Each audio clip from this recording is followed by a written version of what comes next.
పోలీసులకు చేవెళ్ల రిసార్ట్ లోపల గంజాయి దొరకలేదు, డ్రగ్స్ దొరకలేదు, విదేశీ మద్యం దొరకలేదు. కానీ సింగర్ మంగ్లీ మాత్రం ఏదో పెద్ద తప్పు చేసిందన్నట్టుగా ప్రధాన మీడియా నుంచి సోషల్ మీడియా వరకు పత్రికల వరకు ఇష్టం వచ్చినట్టు ప్రచారాలు చేయడము, ట్రోల్స్ చేయడము, ఇష్టం వచ్చినట్టు రాయడము. ఏంది అసలు?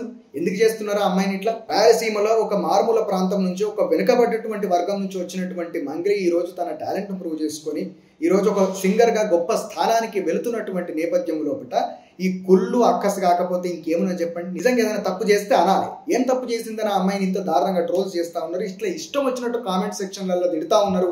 ఆమె గురించి ఇచ్చినటువంటి న్యూస్ కింద విపరీతమైనటువంటి బూతులతో కూడినటువంటి కామెంట్లు చేస్తా ఉన్నారు. ఎందుకు? తన పుట్టినరోజు సందర్భంగా తన తల్లిదండ్రులతోటి కలిసి, తన కుటుంబ సభ్యులతోటి కలిసి, తనకు తెలిసిన వాళ్ళతోటి కలిసి, కొంతమంది ఫ్రెండ్స్ తోటి కలిసి, అంత చిన్నపిల్లల నుంచి ముసలి వాళ్ళ వరకు ప్రతి ఒక్కరు ఉన్నారు, వాళ్ళందరితోటి కలిసి ఒక ఫ్యామిలీ ఫంక్షన్ చేసుకుంటా అంటే మందికి వచ్చినటువంటి నొప్పి ఏమిటి? అసలు ఆమె చేసినటువంటి తప్పు ఏంటంటే ఆ రిసార్ట్లో పెట్టుకుండు. నువ్వు ఏం గతి లేకుండా వచ్చిందానో ఈ రోజు నువ్వు రిసార్ట్లలో ఫంక్షన్ చేసుకునే స్థాయికి పోతావా?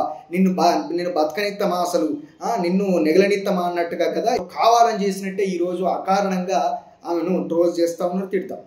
ఈ ఒక కొంతమంది పనికి మాలిన రాములక్కలు, శూర్పణకలు తయారై ఛానళ్ళు పెట్టుకొని ఇష్టం వచ్చినట్టు మాట్లాడడం, అనవసరమైనటువంటి విషయాలకు రంగులు పూసి మసాలాలు అద్ది వాటిని హైప్ క్రియేట్ చేసి ఇట్లాంటి వాళ్ళను కావాలని సమాజంలో కూడా బూచీలుగా చూపెట్టే ప్రయత్నం చేయడం, ఏదో బ్రేవరీ జర్నలిజం అని చెప్పి దానికి పేర్లు పెట్టుకోవడం, డేర్ అండ్ డాషింగ్ అట మీద dare and dashing journalism. Gauri Lankesh కాలు గోటికి సమానం అవుతారా మీరు ఈ రోజు జ్యుడిషియరీ అవుతారా? డైరెక్ట్ న్యాయస్థానాలతోటి సంబంధం లేకుండా, పోలీసులతోటి సంబంధం లేకుండా మీరే నిందలేస్తారు. ఆ నిందను మీరే నిజం చేసే ప్రయత్నం చేస్తారు. చివరికి మీరే నేరస్తులు వీళ్ళు అని చెప్పి ప్రకటించే ప్రయత్నం చేస్తారా? మీరు ఎప్పుడు జ్యుడిషియరీ అయినరు? మీడియా ఎప్పుడు జ్యుడిషియరీ అయింది? ఇష్టం వచ్చినట్లు ఎన్టీవీ, టీవీ9, ఏబిఎన్ మీకు కనీసమైన నైతిక విలువలు ఉన్నాయా? మీ జర్నలిజానికి సంబంధించినటువంటి విలువలు ఉన్నాయా? ఎంత కొంత కోట్లు ప్రజల సొమ్మును మొత్తం కూడా వాళ్ళ ఆస్తులు లెక్క కూడబెట్టుకుంటున్నటువంటి సినిమా వాళ్ళకి సంబంధించినటువంటి డ్రగ్స్ కేసు ఏమైందని ఎప్పుడన్నా గవర్నమెంట్ని అడిగిరా మీరు? దాని గురించి బయటికి తీయమని చెప్పి ఎప్పుడన్నా మాట్లాడినా మీరు? పర్మిషన్ తీసుకోవాలని తెలియదా నీకు అని చెప్పి మాట్లాడుతూ ఉన్నారు.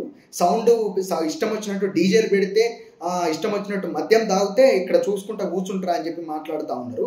గణేష్ పండుగలు అయితే ఇష్టం వచ్చినట్టు డీజేలు పెట్టి, లైటింగులు పెట్టి, తాగకుండా గణేష్ పండుగ నిమజ్జనం చేసేటటువంటి ఒక్క ప్లేస్ చూపెట్టు. నువ్వు బాగా మాట్లాడతాను. పండుగలకు పబ్బాలకు తాగుతలేరు, డీజేలు పెట్టుకుని ఎగురుతలేరు, పెళ్లిళ్లకు డీజేలు పెట్టుకుంటలేరా, తాగుతలేరా, ఎగురుతలేరా? ఎవరు పర్మిషన్ తీసుకుంటున్నారు? అప్పుడు సరే ఆమె పర్మిషన్ తీసుకోలేదు, ఒక తప్పు చేసింది, దాన్ని మొత్తం సమాజం ముందు పెట్టి ఇజ్జత్ తీసేంత తప్ప, అది పరువు తీసేంత తప్ప, ఆగం చేసేంత తప్ప. కానీ నువ్వు జ్యుడిషియరీ పెద్ద న్యాయమూర్తి లెక్క కూర్చుండి మాట్లాడతావా? ఇప్పుడు ఏంటంటే మంగ్లీ లెక్కనే ఎట్లయితే స్టార్ట్ అయిందో అట్లే ఉండి, ఏం సంపాదించకుండా అట్లే పేద పిల్లలు ఎక్కి ఉండి పాటలు పాడుకుంటా తిరుగుకుంటా ఉండుంటే ఇట్లా అనకపోయేటోళ్ళు. ఇప్పుడు పాపం కాస్త కొంచెం మంచి బట్టలు వేసుకొని, నగలు పెట్టుకొని, కాస్త మేకప్ వేసుకొని రిచ్గా కనబడ్డా చూడు, కథం అందరు కనబడతారు. నడమంత్రపు సిరి అంటారు. నడమంత్రపు సిరి వట్టిగానే ఇచ్చిందా? నడమంత్రపు సిరి వట్టిగానే వచ్చిందా? ఆమెకు టాలెంట్ లేదా? లేదు మంగ్లీ లెక్క ఒక పాట పాడుతున్నారు ఒకసారి వచ్చి స్టేజ్ మీద, ఆమె లెక్క పర్ఫార్మెన్స్ చేస్తున్నారు వచ్చి. మంగ్లీ ఒక మంచి శాస్త్రీయ సంగీతం కూడా నేర్చుకున్నటువంటి ఆ అమ్మాయి కదా. ఆ విషయం గురించి తెలుసా మీకు? అర్హత లేదు ఈమెకు అన్నట్టుగా మాట్లాడుతూ ఉన్నారు బాగా. మీకున్న అర్హత? మీకేం అర్హత ఉన్నది? నిజంగా ఏమైనా తప్పు చేసి ఉంటే అప్పుడు దాని గురించి డిబేట్లు పెట్టడం, ఇవన్నీ చేయడం ఎట్లయినా నడుస్తూ ఉంటాయి. ఒక ఇన్సిడెంట్ జరిగిందంటే తెలంగాణ వ్యాప్తంగా నిరుద్యోగ సమస్యలు ఉన్నాయి, విద్యారంగ సమస్యలు ఉన్నాయి, అనేక సామాజిక సమస్యలు ఉన్నాయి. ఇంకా పాలమూరు రంగారెడ్డి బాధితుల సమస్యలు ఉన్నాయి. అనేక చోట్ల మైనింగ్ జరుగుతుంది, ప్రకృతి మొత్తం సర్వనాశనం అయిపోతుంది. మైనింగ్ జోన్స్ ప్రకటిస్తుంది గవర్నమెంట్. కాదు మాకు గ్రీన్ జోన్స్ కావాలని చెప్పి అక్కడ ఉన్నటువంటి ప్రజలు అడుగుతా ఉన్నారు. ఈ కరీంనగర్, వరంగల్ లాంటి ప్రాంతాల లోపలైతే గుట్టలన్నీ పోతా ఉన్నాయి. విపరీతమైనటువంటి అనర్థాలు జరుగుతున్నాయి తెలంగాణ వ్యాప్తంగా. ఈ ఫార్మా కంపెనీలు చేపట్టి మొత్తం చెరువులు, కుంటలు అన్నీ కలుషితం అయిపోతాయి. రైతులందరూ మొత్తుకుంటున్నారు. ఎక్కడెక్కడో ఇథనాల్ ఫ్యాక్టరీ వద్దని చెప్పి రైతులందరూ కూడా ధర్నా చేస్తూ ఉన్నారు. చిత్తనూరు ఇథనాల్ ఫ్యాక్టరీ గురించి ఇప్పటి వరకు నిరసన వ్యక్తం చేస్తూ ఉన్నారు అక్కడ ఉన్నటువంటి గ్రామస్తులందరూ కూడా. ఇవన్నీ సమస్యలు ఉంటే ఆ సమస్యల గురించి, ఇట్లాంటి భౌతికమైనటువంటి సమస్యల గురించి ఎప్పుడైనా మాట్లాడినావా నువ్వు? ఒక మనిషి వ్యక్తిగత జీవితంలోకి తొంగి చూసి, ఎందుకు తొంగి చూడాలి అసలు మనం? ఎందుకు వాళ్ళని బయటికి బజార్లకు లాగి వాళ్ళని సర్వనాశనం చేసి చంపేసే విధంగా ఈరోజు ఎందుకు ప్రవర్తిస్తాను ఇంత క్రూరంగా, ఇంత దుర్మార్గంగా?